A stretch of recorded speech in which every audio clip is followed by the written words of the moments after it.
Hola, esto es Historia para Llevar, un podcast donde exploramos el pasado con calma, profundidad y mirada crítica para entender mejor el mundo que habitamos hoy. En el episodio de esta semana hablaremos de una de las mayores catástrofes en la historia de la capital novohispana, la gran inundación de la Ciudad de México de 1629, un desastre que transformó para siempre la vida urbana, la relación con el agua y la forma de pensar la ciudad.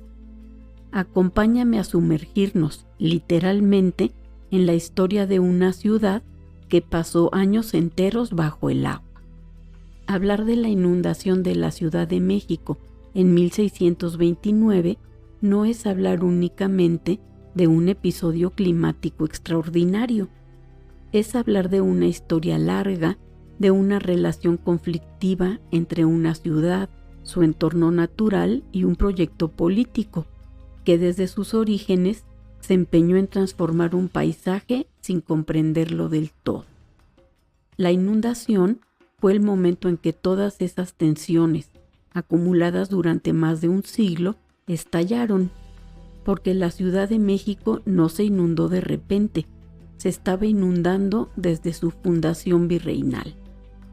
En el verano de 1629, la Ciudad de México, corazón político del virreinato de la Nueva España, comenzó a vivir una de las experiencias más traumáticas de toda su historia. No se trató de una guerra, ni de una rebelión, ni de una epidemia repentina, aunque todas esas calamidades terminarían por acompañarla. Fue el agua, silenciosa al principio y devastadora después, la que transformó la vida cotidiana, el espacio urbano y la percepción misma de la ciudad. Durante 5 años, la capital del virreinato permaneció anegada, convertida en una ciudad lacustre, forzada a convivir con el miedo, la muerte y la incertidumbre. Para entender la magnitud de esta catástrofe, es necesario recordar algo fundamental. La Ciudad de México fue construida sobre un lago. Desde tiempos prehispánicos, Tenochtitlan había aprendido a convivir con el agua mediante un complejo sistema de calzadas, diques, albarradones y canales. Los mexicas comprendían profundamente la lógica del entorno lacustre y habían desarrollado soluciones hidráulicas adaptadas al ritmo de lluvias, crecidas y sequías. Sin embargo, tras la conquista, ese delicado equilibrio comenzó a romper. Los españoles transformaron la ciudad siguiendo modelos urbanos europeos. Cegaron canales, modificaron diques, talaron bosques cercanos y alteraron el sistema natural de desagüe del valle. El lago dejó de ser un aliado y se convirtió poco a poco en una amenaza constante. El Valle de México es una cuenca cerrada, no tiene una salida natural al mar. Toda el agua que cae en forma de lluvia se acumula en lagos y lagunas. Durante el siglo XVI y principios del XVII, las autoridades virreinales eran plenamente conscientes del peligro que esto representaba. No era la primera vez que la ciudad se inundaba.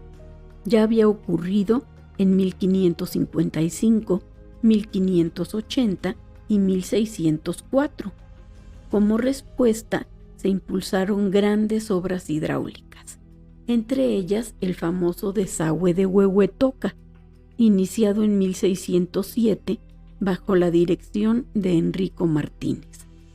La idea era monumental: abrir un tajo artificial para permitir que el agua del valle escapara hacia el río Tula. Pero estas obras eran costosas, lentas, técnicamente complejas y muchas veces mal ejecutadas. Además, sufrían constantes interrupciones por falta de fondos, disputas políticas y condiciones climáticas adversas. Así, la ciudad vivía en una tensión permanente con el agua. como si supiera que en cualquier momento podía reclamar su lugar. En junio de 1629 comenzaron lluvias intensas, persistentes y casi ininterrumpidas.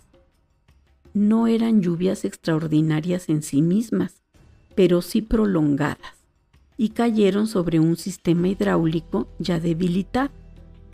Los lagos de Texcoco, Xochimilco, Chalco, Zumpango y Jaltocan comenzaron a elevar su nivel peligrosamente. El 21 de septiembre de 1629, día de San Mateo, ocurrió el punto de quiebre. Tras una tormenta particularmente fuerte, las aguas del lago de Texcoco desbordaron los diques y comenzaron a entrar en la ciudad. Al principio fue una inundación lenta. El agua avanzaba por las calles, entraba en los patios, cubría los empedrados, pero en cuestión de días el nivel subió de manera alarmante. Las crónicas hablan de calles convertidas en ríos, de plazas navegables en canoa, de casas completamente anegadas hasta los segundos pisos. En algunos puntos, el agua alcanzó más de 2 metros de altura. La Ciudad de México se transformó en un paisaje inquietante. Las torres de las iglesias emergían como islas entre el agua. Los templos, conventos y edificios públicos se inundaron. El palacio virreinal quedó parcialmente inutilizado. La catedral sufrió daños graves. El agua debilitó sus cimientos y aceleró procesos de hundimiento que continuarían durante siglos. Lo que siguió no fue solo una inundación, sino la desorganización total de la vida urbana. La vida cotidiana se volvió extremadamente difícil. El tránsito se realizaba en canoas. Los mercados colapsaron. El abastecimiento de alimentos se interrumpió o encareció brutalmente. Los pobres fueron los más afectados, puesto que vivían en zonas bajas, en casas frágiles y no tenían recursos para huir o adaptarse. Muchos habitantes abandonaron la ciudad. Se calcula que miles de personas salieron rumbo a pueblos cercanos, dejando atrás casas, comercios y pertenencias. Durante un tiempo, incluso se discutió seriamente la posibilidad de abandonar definitivamente la Ciudad de México y trasladar la capital a otro lugar más seguro. El agua estancada trajo consigo un enemigo aún más temido, la enfermedad. Proliferaron infecciones gastrointestinales, fiebres y epidemias. Los cadáveres de animales flotaban en las calles. Los sistemas de drenaje colapsaron por completo. La inundación no solo destruyó cuerpos y edificios, sino también certezas. Muchos interpretaron el desastre como un castigo divino. Se organizaron procesiones, rogativas y misas públicas. Las imágenes religiosas fueron sacadas a las calles o a las canoas para implorar el fin del castigo. La Virgen de Guadalupe, el Cristo de Ixmiquilpan y otros santos fueron invocados como última esperanza. La fe se convirtió en un refugio ante la impotencia técnica y política. Como suele ocurrir en las grandes catástrofes, surgió la búsqueda de culpables. Enrico Martínez fue acusado de negligencia por el fracaso del desagüe. Las autoridades se enfrentaron entre sí. El virrey Rodrigo Pacheco y Osorio tuvo que tomar decisiones bajo enorme presión. Se reanudaron y reforzaron las obras del desagüe, pero trabajar en medio del agua era lento y peligroso. Muchos indígenas fueron obligados a participar en estas labores, en condiciones durísimas, lo que generó más muerte y resentimiento.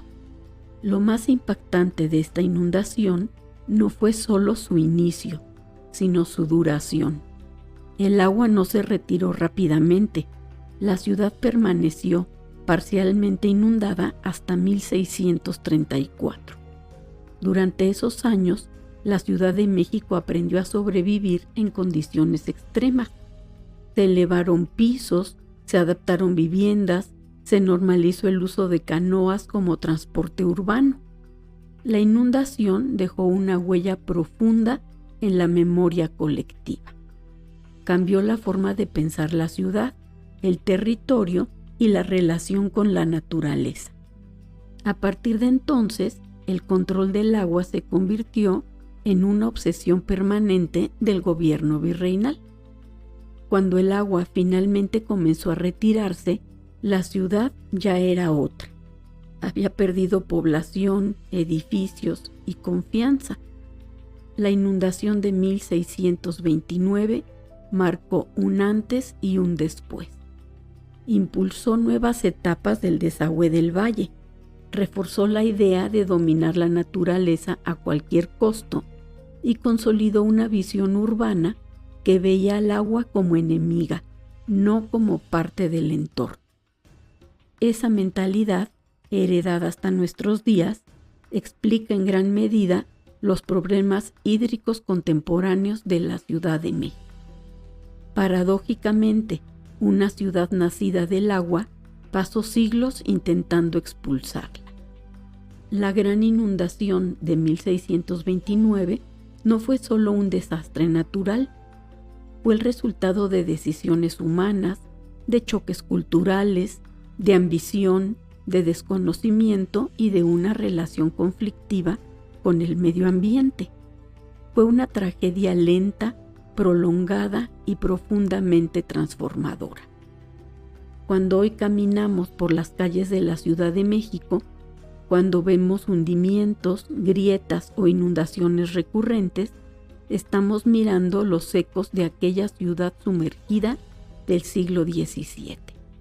Una ciudad que durante 5 años vivió con el agua hasta el cuello y sobrevivió. La inundación de 1629 nos recuerda que la historia no solo se construye con fechas y personajes, sino también con catástrofes, decisiones humanas y relaciones profundas y conflictivas con la naturaleza.